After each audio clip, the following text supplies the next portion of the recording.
Welcome to the Navic Gaming Podcast, where it is our mission to explore the business and future of video games.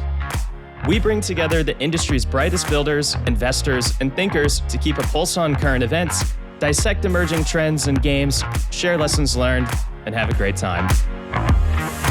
This podcast is also part of Navic's growing ecosystem, which ranges from free and premium research to consulting and advisory services. For more information, visit www.navic.co.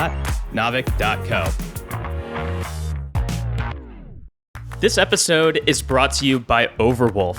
With over 1,500 games supported, 178,000 creators, and 113 million monthly active users, Overwolf is the guild for in-game creators.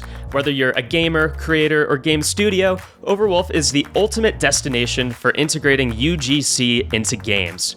For game studios, Overwolf offers CurseForge for studios, a white label solution that lets game makers and publishers easily integrate mods safely and seamlessly into their games, both existing and new, at zero cost. It's battle-tested by AAA studios and games, including Krafton with Inzoi, Studio Wildcard with Arc, Take-Two Interactive, and others. Alongside this, Overwolf is the all-in-one platform that enables creators to build, distribute, and monetize in-game apps, mods, and game servers. In 2024, Overwolf paid over $240 million to in-game creators, proving that they truly value the talents and contributions of the gaming community.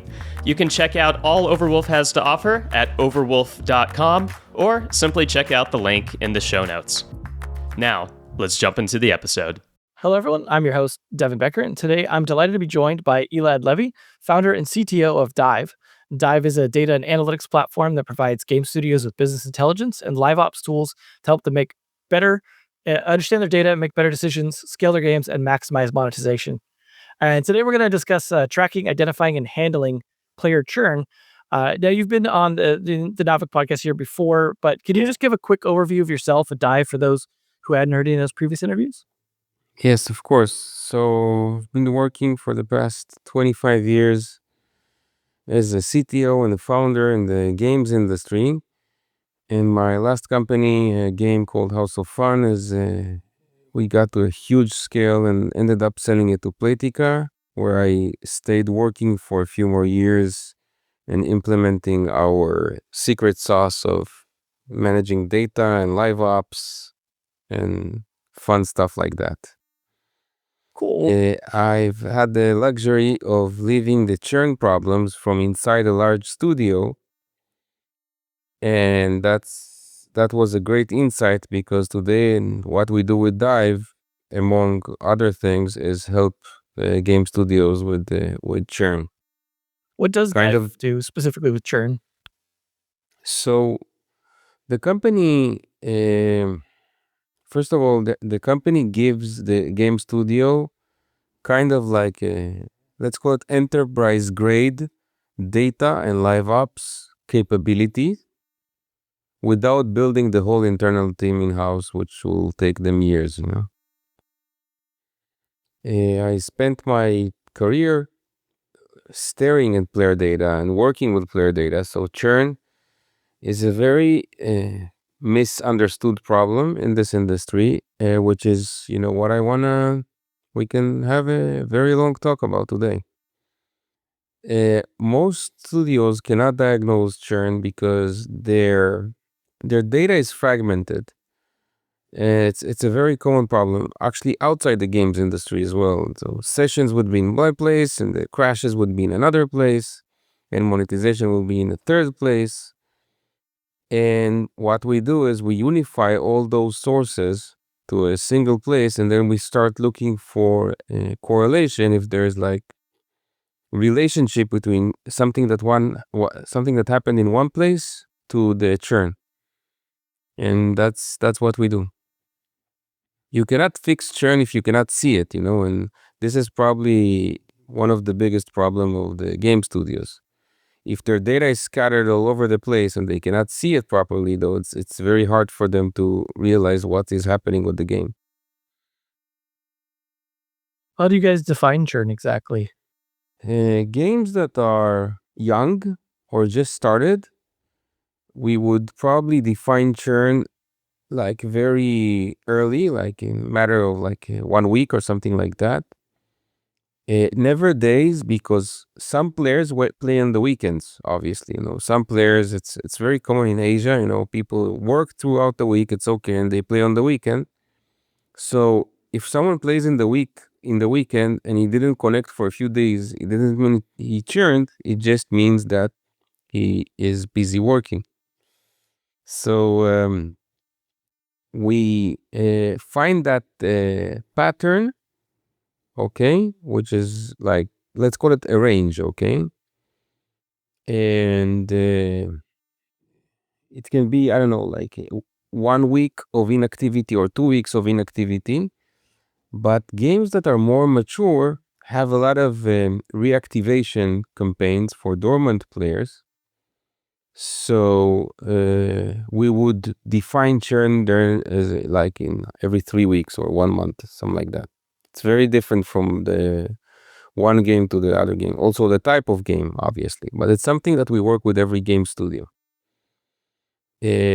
What we like, I'm just going to add one small thing.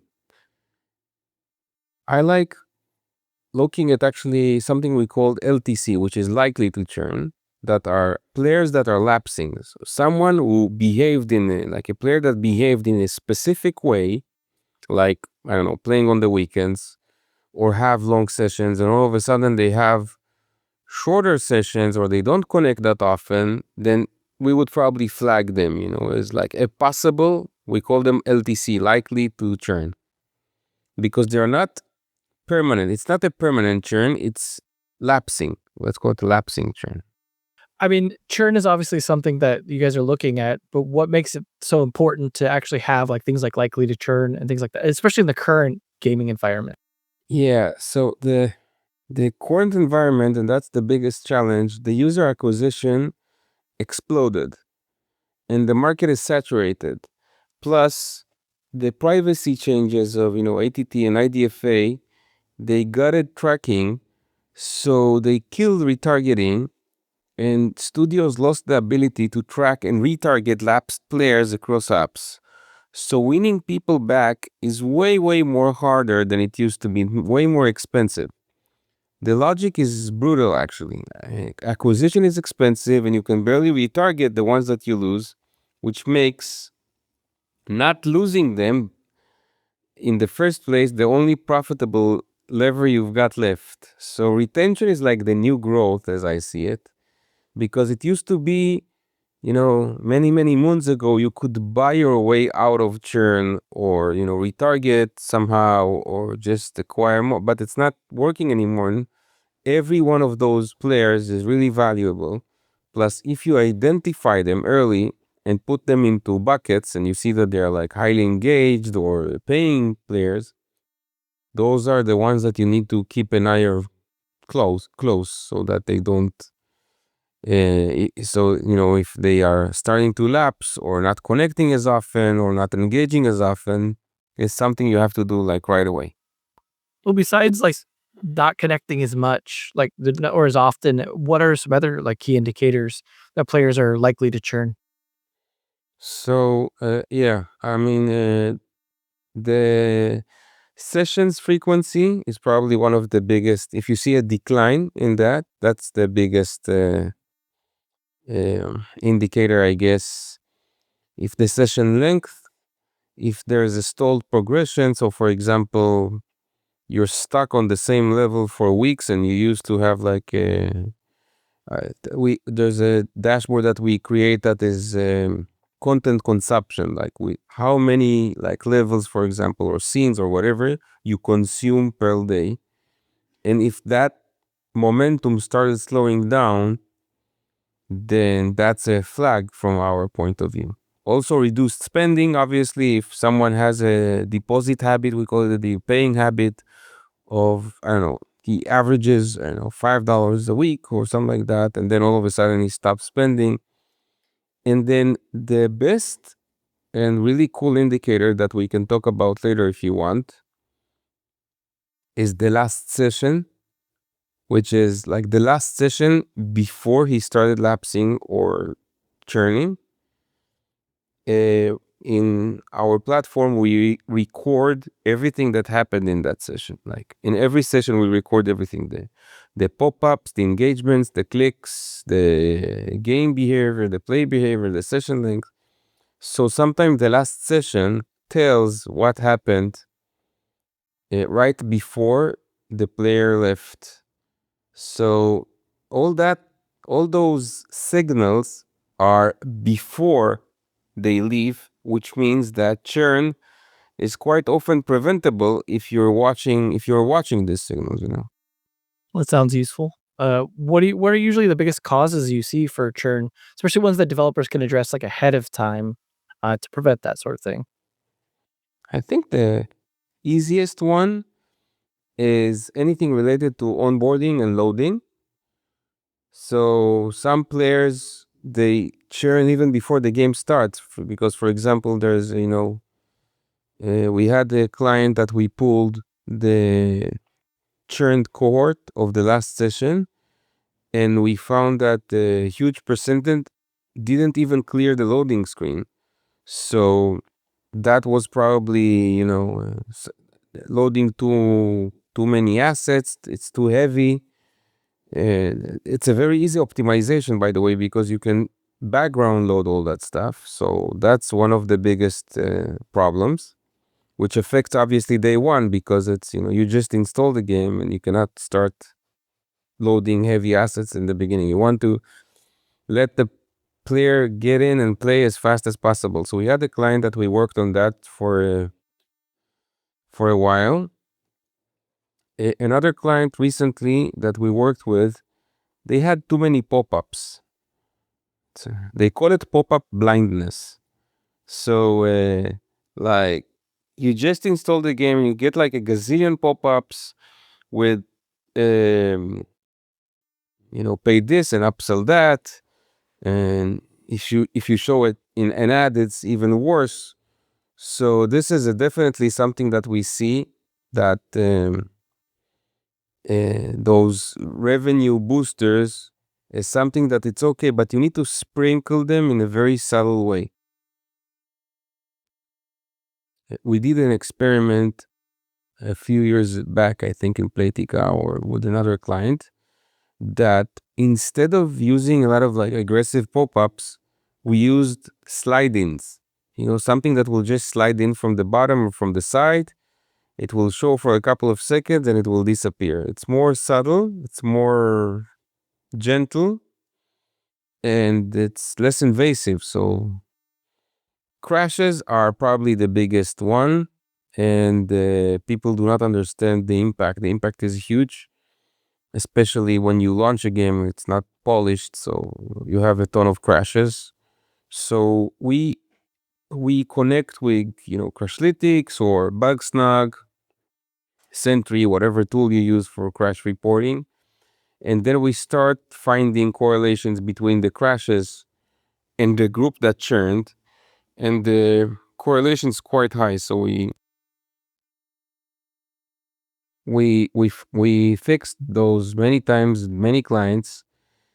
And I'll just summarize that the biggest causes are usually not the game content or the game itself.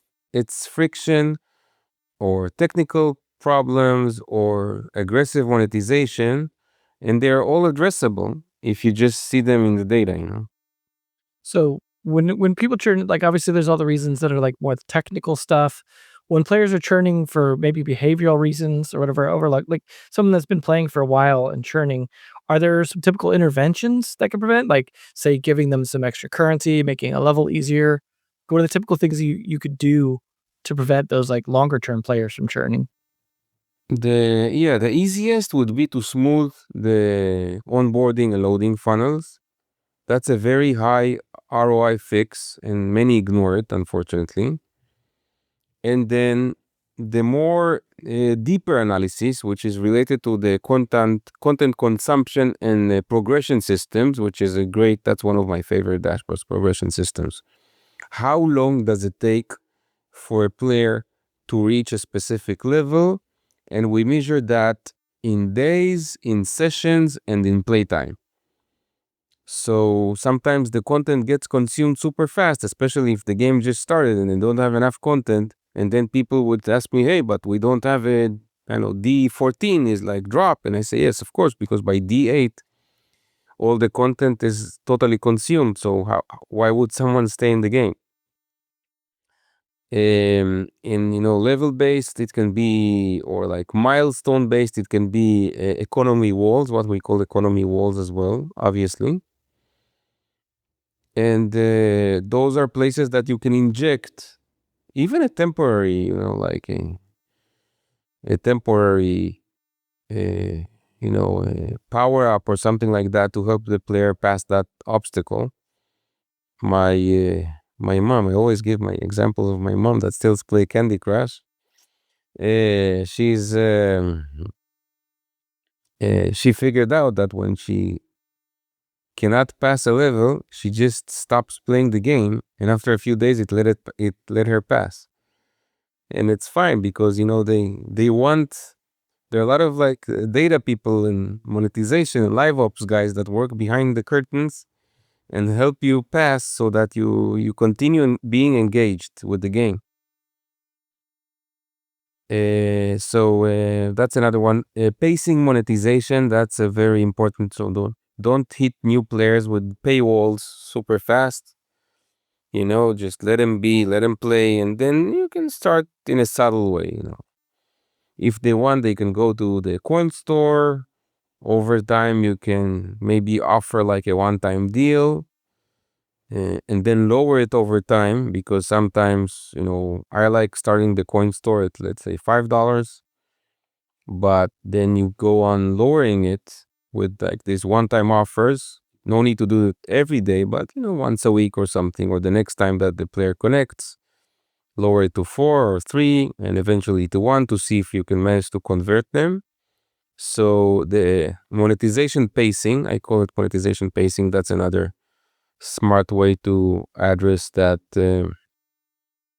prevent that churn. And the target re-engagement, I mean, you cannot do retargeting. You can probably on some networks, but it's not that popular as it used to be. But if you find those signals beforehand, you can, give a well-timed reward or a notification or some sort of a content drop, like something new.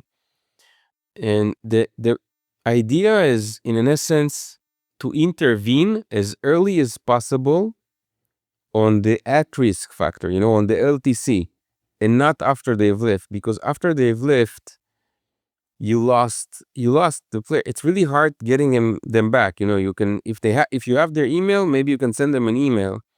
But if they deleted the game, you cannot even send a push notification. So it sucks. You basically lost the player. It's really hard getting them back. And if retargeting is not exactly working as it used to be, then you cannot just, show them retarget ads in Facebook or something, because privacy killed retargeting. Privacy killed everything. So how do you see reacquisition in like in the modern days? It just hope you have an email or push notification, or like what are people doing to be able to try and get these players back? Well, like I said, the lapsed players are the best target, and they already know the game and they like the game. So winning them back is way easier than acquiring cold. It's way simple to work with someone, with a player that played the game and got sick of it for some reason, than to try and onboard a completely new player. You need to segment them, obviously, because maybe it's not worth chasing every single player. Like a one session tourist is not really worth it, but someone that was really engaged and then stopped playing out of the blue, this is like 100% someone I would chase. You can use data to track who to win back and what drove them away, so you can create this win back offer that can address the real reason. We fixed the bug, here is the reward, or give rewards even for free just to keep them engaged. And the reacquisition, let's call it reacquisition for the sake of the definition, even though it's not exactly retargeting, the reacquisition will work if you fix the problem. Because if the game crashes all the time, they will eventually go away, you know. I've had I've had games and I worked on games that uh, the players were churning because of technical problems. Then we fixed them and sent them an email or a push, and they came back and they played, and everything was fine. Well, I imagine too, like paying players are a bigger target than ones that were just kind of free players that maybe not as valuable to bring back. So I imagine paying players are ones where it's like, Yes, of okay, well, course. we'll give you really good offers. We'll do something that like put an effort, maybe even multiple attempts to bring them back.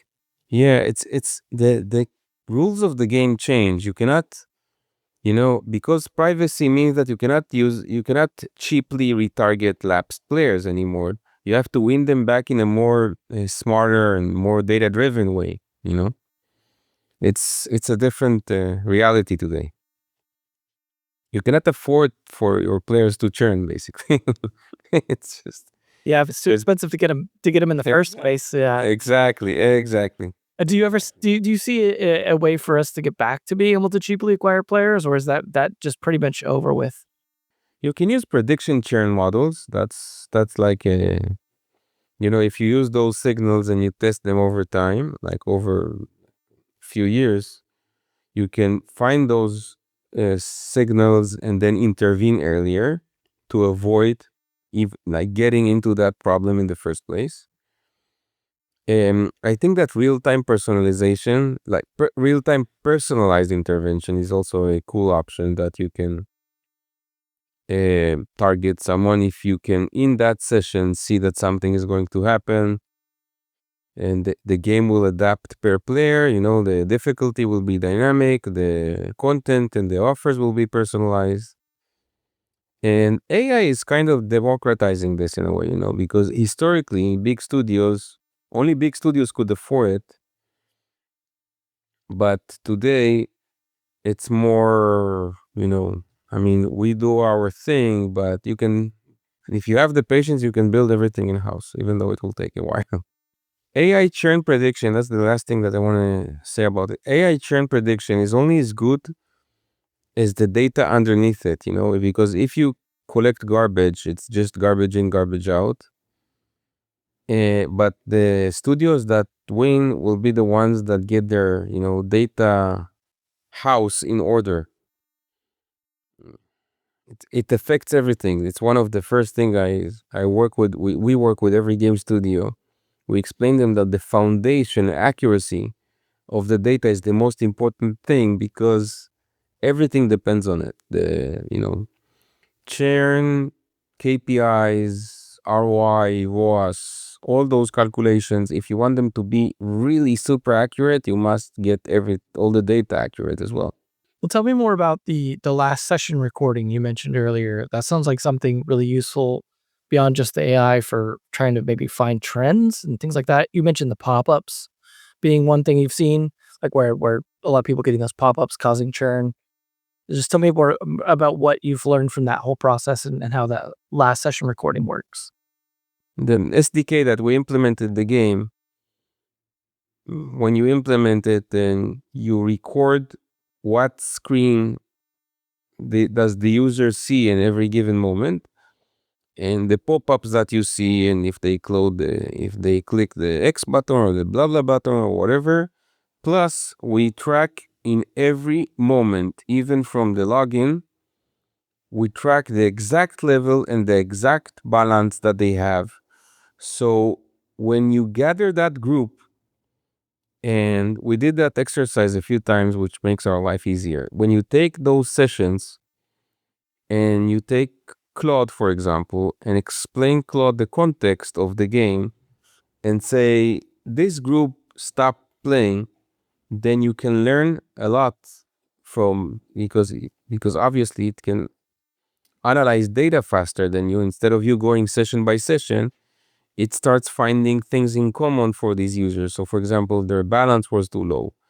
they were stuck at the same level. They all had a crash just before they left or something like that, or the last session was a crash, so they stopped playing after that.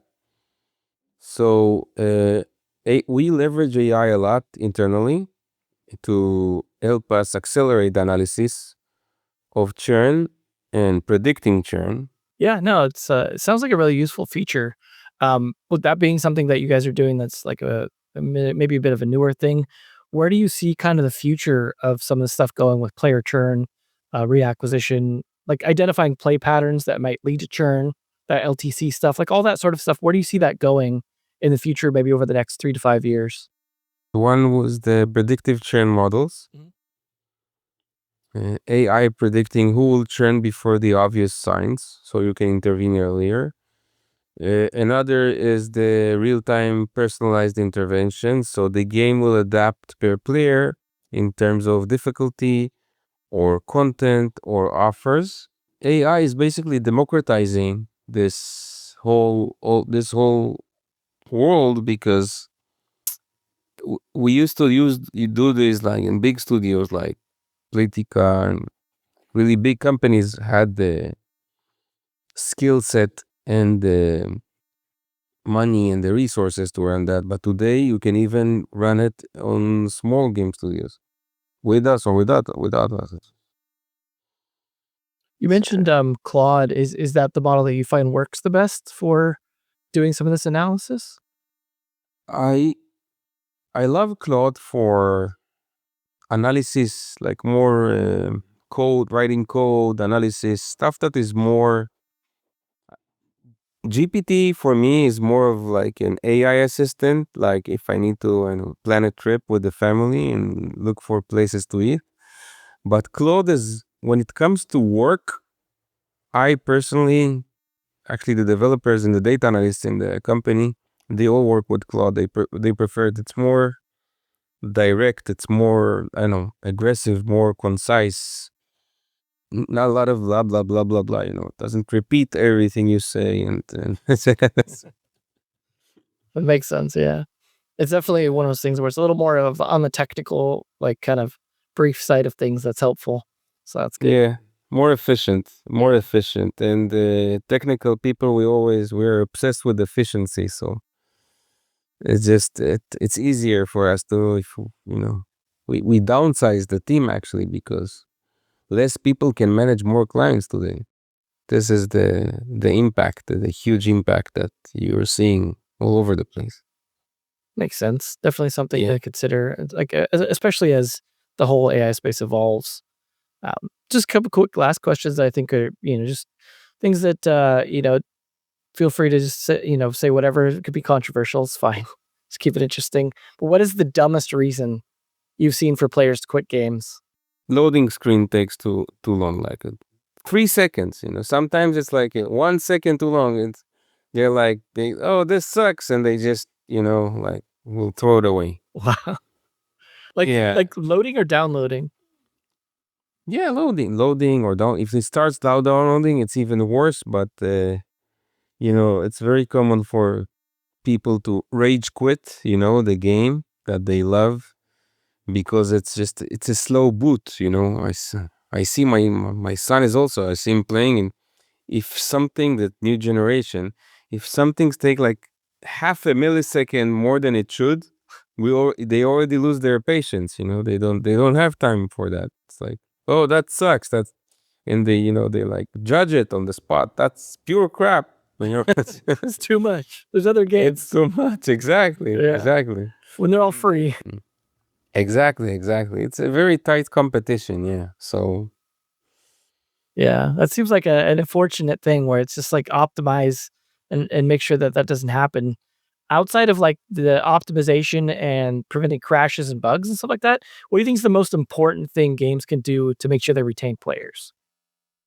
I think that the experts in this industry are probably hyper casual games in that sense because they get you to the core loop, to the fun part as soon as possible. And people will, if the game is fun, people will stay and will play it. It's okay. if you have enough content, they will play it for many, many days and months and weeks and years to come. But the mechanic, the core loop, try to get them to that core loop as soon as possible, without all the pop-ups and stuff like that, so that they can understand what the game is all about. Definitely nothing of those, lying ads that, show you one game and Right. then you get another game. But yeah, I think that's would probably be the easiest thing, just it's really easy. It's a really easy fix as well, just load it fast, boom, it loads fast. You play it and that's it. Remember that the platform dictates your patience, because if Fortnite takes a little longer to load, it's okay. You're sitting on a couch with the remote, with the PlayStation, with the PS remote, and everything is good. It's okay. But if you are in a subway and the next stop, that you're going to lose signal or something like the reception, or you're in the doctor and he's about to call you any minute, no, you don't have time. You want it to load, boom, get your doses and move on. Yeah. So that makes sense. Not just that, but the core loop needs to be pretty short then too, right? Exactly, yeah. I mean, do you see games where they get you into the game very fast to start with, but then after that the pace slows down and those are able to keep players, or is it does it need to always stay pretty quick and pretty on it? That's a great question. I think that once you get really hooked, really obsessed, especially if you have that, if you're that type of person, then it's a form of art to drag you to the next milestone and the next milestone. I used to play Idle Miner Tycoon a lot, and at some point it started repeating itself, and I got sick of it. But then one day I wake up and I realized that they created a whole new thing, and they created a world. So that shaft, that mine that you were working on, it's just a comma on the balance sheet. It's just like a tiny dot in this whole world full of mines. And that's whoa, they opened, I don't know how they managed to revive that, stretch that content further. So really cool. My kids play it a lot, actually. Nice. Well, then, besides that game, what game do you think does a really good job of retaining players and preventing them from churning? I mean, you mentioned Candy Crush. Just what's a good example game of this game does a good job of keeping people around?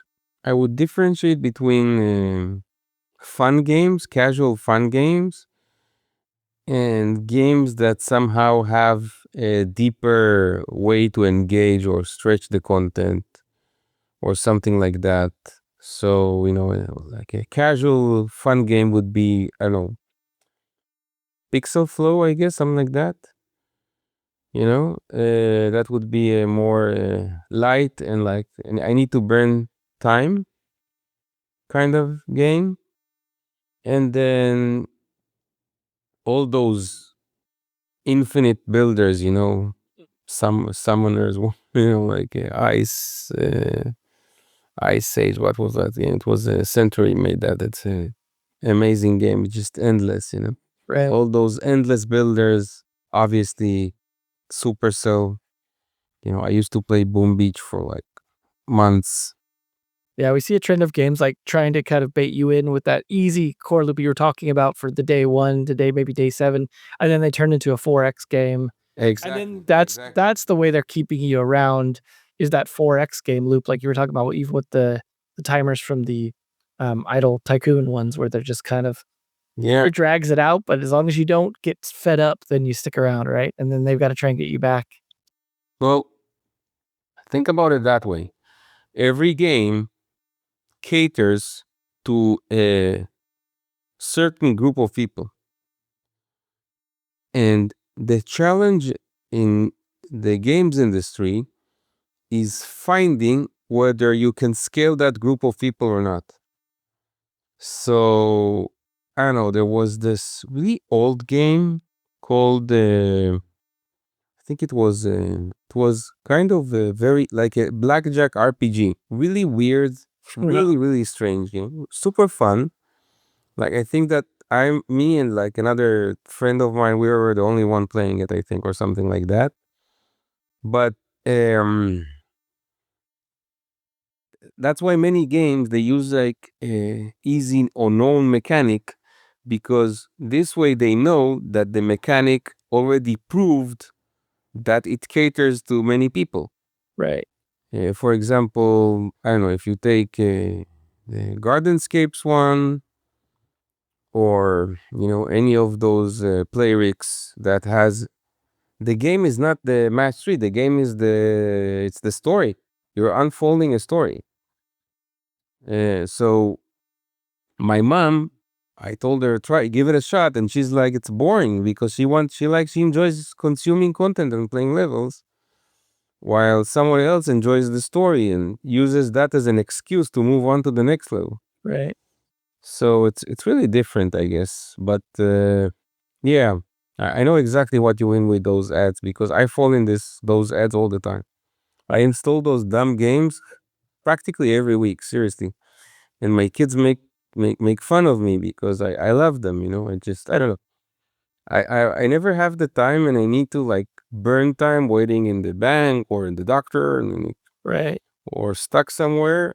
And there's like there's a color blocker. I'm looking at my phone now. Color blocker, blah blah something, maze fill, IQ boost. I don't know, like a lot of stuff.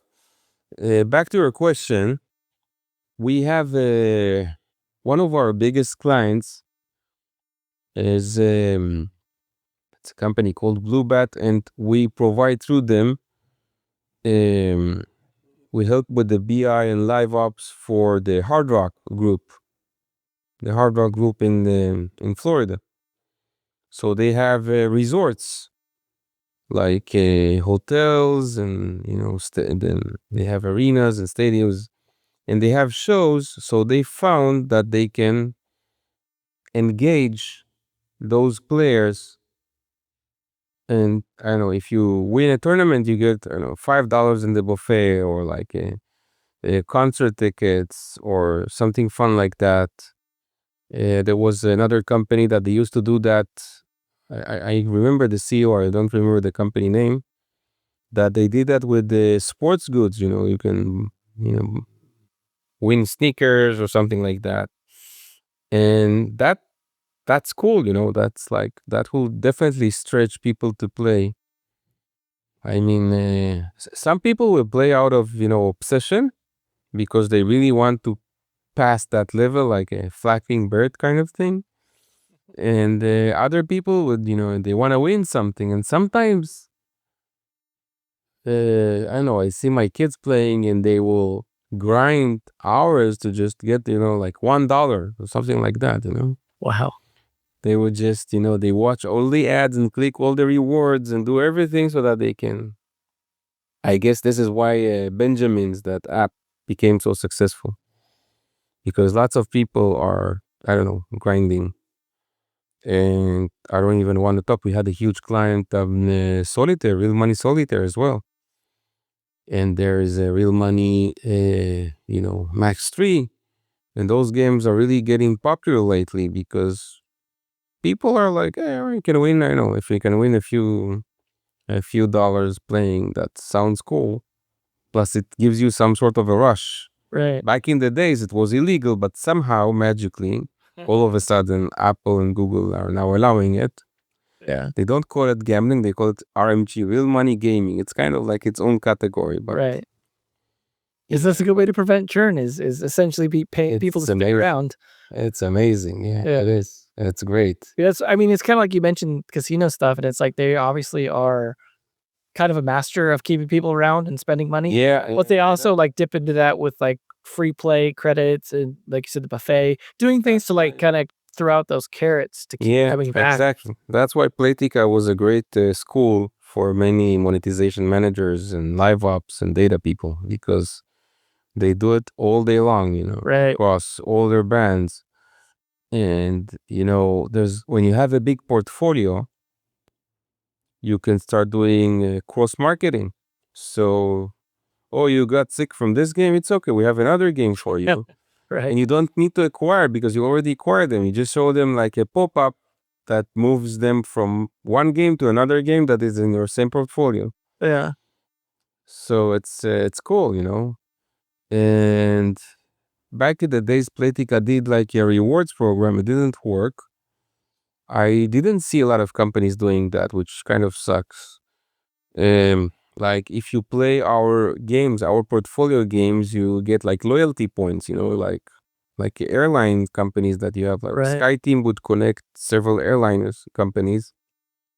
So you want to fly those companies as you're gaining points, and you can redeem them for whatever. So Right.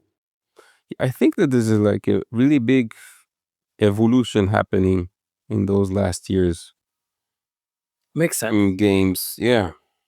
I mean, it sounds to me like one of the things that I've noticed about a lot of the stuff you said is that finding that likely to churn indicator is really important because then there's all these things you could try and do to keep people out while you still have access to them. Even if it's just, hey, move on to another one of our games if you're just not gonna play this one. Exactly. If you can predict that as soon, prediction, it's a very like you cannot do prediction with the data of 2 weeks.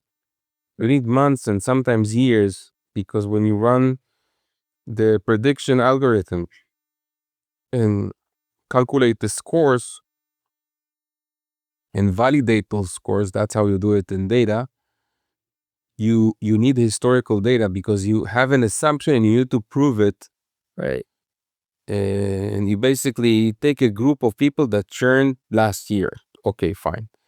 Now let's take all their, I don't know, behavior, players, game data the year before that or 6 months before that and try to test assumptions. Was it crashes? Was it pop-ups? Was it coins balance? Was it a difficult level? Was it this? Was it that? And then out of the assumption that I checked, let's say I'm throwing 20 or 50 assumptions, how many actually churned? And that will like, what's the score rate? Then you test that on another group and another group and another group. And if it works, you can predict churn. It's not that complicated if you know what you're doing.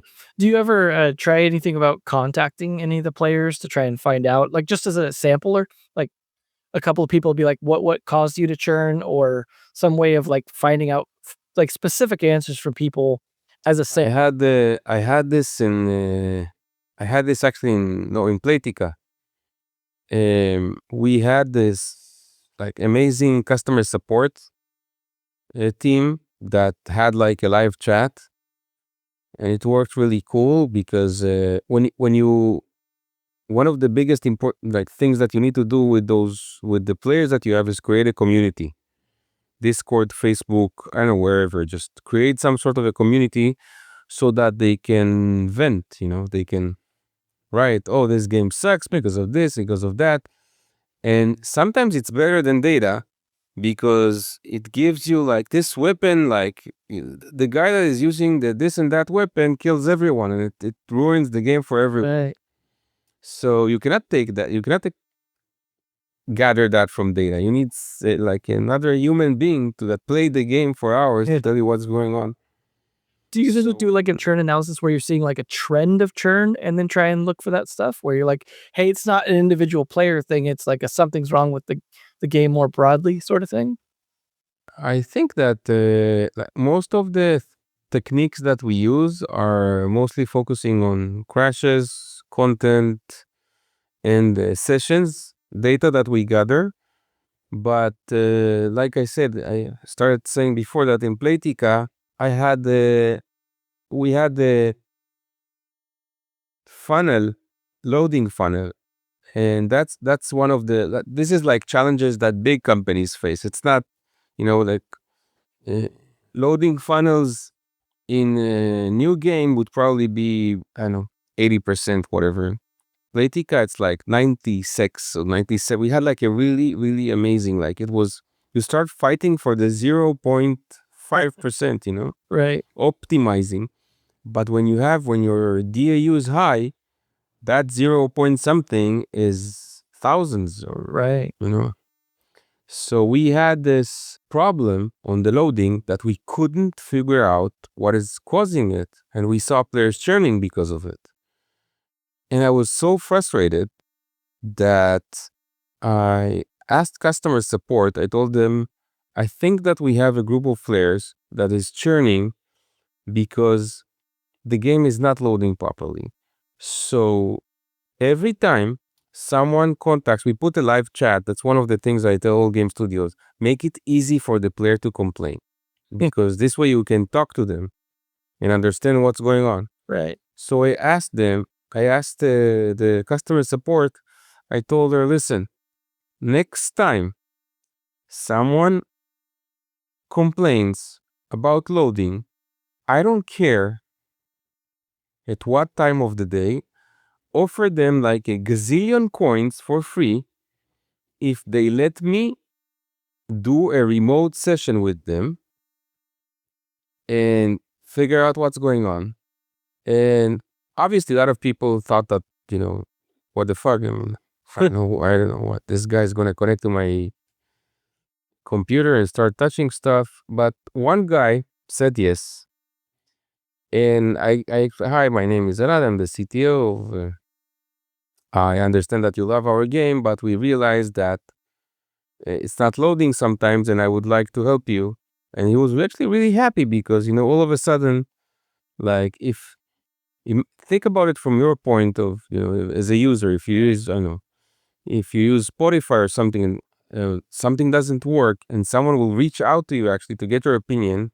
And I fill out those forms. I'm one of those nerds that when I find a bug in Spotify, I will click the contact us because I know there's someone on the other side that cares about it and polish those bugs. And when we fixed, I took over his notebook. It was like, they woke me up at 2 a.m. or 3 a.m. in the middle of the night because he was from, PST time zone, whatever.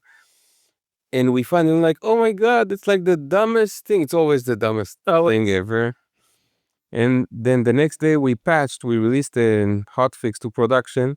And all of a sudden, thousands of people started going through the funnel. Worked like magic. So it's just, it's amazing. It's really amazing. And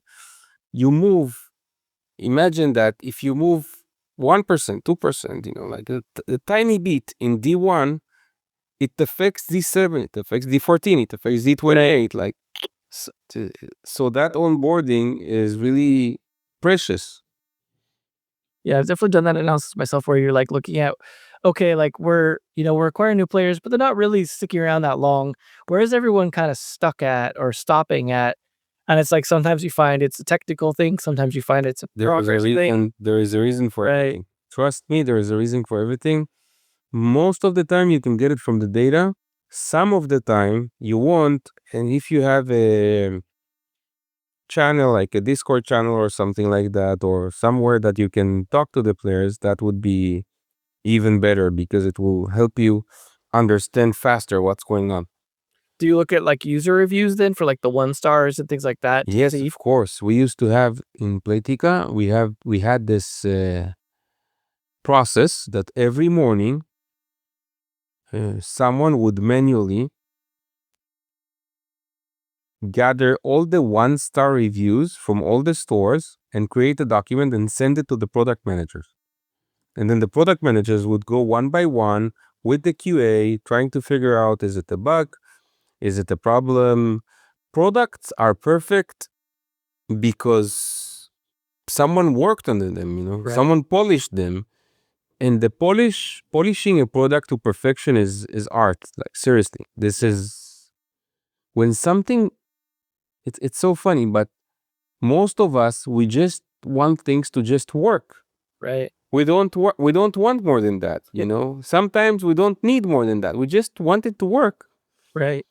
They're like, if I click on a song on Spotify, I want it to play. If, the basic function that it was designed to do, that's all I want. That polish takes time, and takes time. Well, it sounds like it's even more important in like the live ops world because you can break that polish now. Like you could have polished up the launch version of the game perfectly, but some piece of content 6 months in, a year in, or more could somehow break something about the game or change the way that it's balanced, things like that. And suddenly you've got to look at player churn as a fresh thing. So you can't really just say you're done. Okay, we've optimized the game, the loading times are fine, all the crashes are fixed. We're going to keep updating the game and hope it stays that way. You have to keep looking for that, right? You have to kind of keep those, as you mentioned, dashboards. Some people likes calling it GAS, GAAS, game as a service, and it's so true because it never ends. Yeah. It never ends, seriously. I mean, look at the stats of Candy Crush. The revenue is still going up.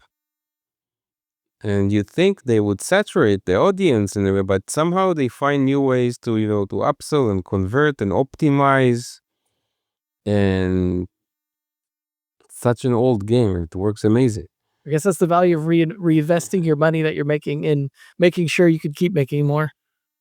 Yeah, many game studios, they attempt to like create another game, and if you found something that clicks, just scale it, Right. It's really hard finding that something that clicks. Seriously, like really, really hard. Are you finding that people are using some of these tools that you're talking about in like the soft launch period a lot then as well? Like with the period when you're most concerned with polish and scalability? I think we had a podcast about that, about soft launching. Yeah. But yeah, I mean, crashes are definitely number one priority. And every game is different. For example, we had this game that they had like this PvP mechanism. And they launched, but there was not enough players to match with each other. And the bots were kind of sucky, so players started churning. So we created dashboards of like matches versus players, like matches versus human and matches versus bots. And then we started to check if matches versus bot leads to churn. Right. Because you realize that it's a bot, you see some patterns repeat, or, something that is really obvious, you should have done it, and you don't do it, or like, what the fuck, like... Yeah. I mean, it sounds like there's some stuff that's obvious that the data is just going to tell you, and then there's some stuff where you have to actually make the data tell you what you're looking for, like instead of just expecting it to show up, right? It's not my quote. Someone else made that quote from the industry, but games are part art, part science. Right. Dashboards are the science part, right? Yeah, data, live ops, the tech parts, of course. Yeah. There's a lot of tech parts. It's one of the most challenging industries in terms of scale and complexity. Well, hopefully we could figure out some things that work more consistently outside of just improving the loading times and maybe get back to being able to keep players around longer, because it does seem like probably not fixing the player acquisition anytime soon. And we gotta keep people playing as long as we can, especially with so many games out there now. And it's really easy to test. It's really, really easy to test. So in Dive, sorry, I'm just gonna finish with that. At some point, we realized that data is not enough, and we started creating the whole live ops dashboard that we have on segmentation, and we added A/B testing, and we added the campaign management. And I think that A/B testing is probably the biggest thing, because you get rid of pop-ups for, 10% of the population. You change the loading funnel for 10% of the population. You see what happens with that group. You track it. Did they retain better? Did they not? Did their retention was better? Did they end up paying? Did their session length was higher? So you can test everything today. It's really easy. Yeah, so test your hypothesis, right? Like actually, that's true.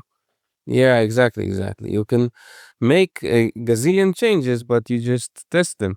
And if you cannot A/B test them, then you can test them on like stores with less traffic. So for example, in Playtika, we used to use Amazon because it has a very low traffic, or some unknown store, and then we see what happens there, and then we apply it to Android and iOS.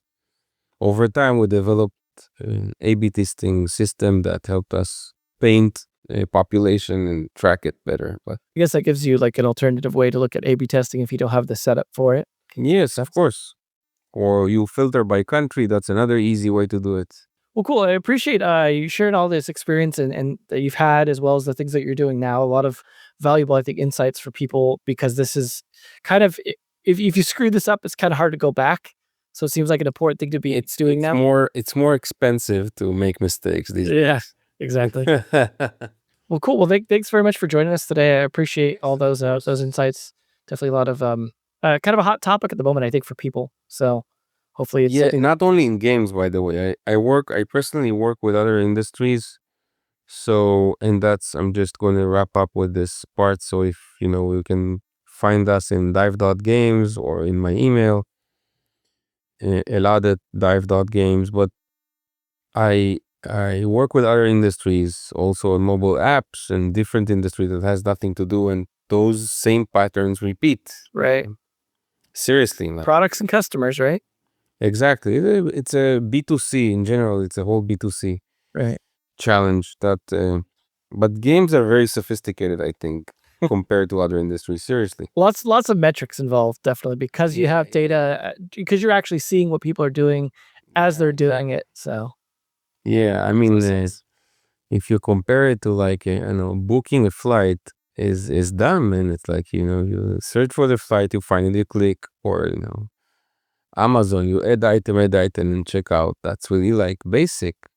Now, try to track what's going on in Boom Beach when you upgrade your headquarters and you get attacked, and the barracks is like spitting out, and then you have like the harbor, you have like someone attacking you from sea, and at the same time you do upgrades of buildings and expanding to a new like part of the world, and imagine all the moving parts that you have there versus add item, check out.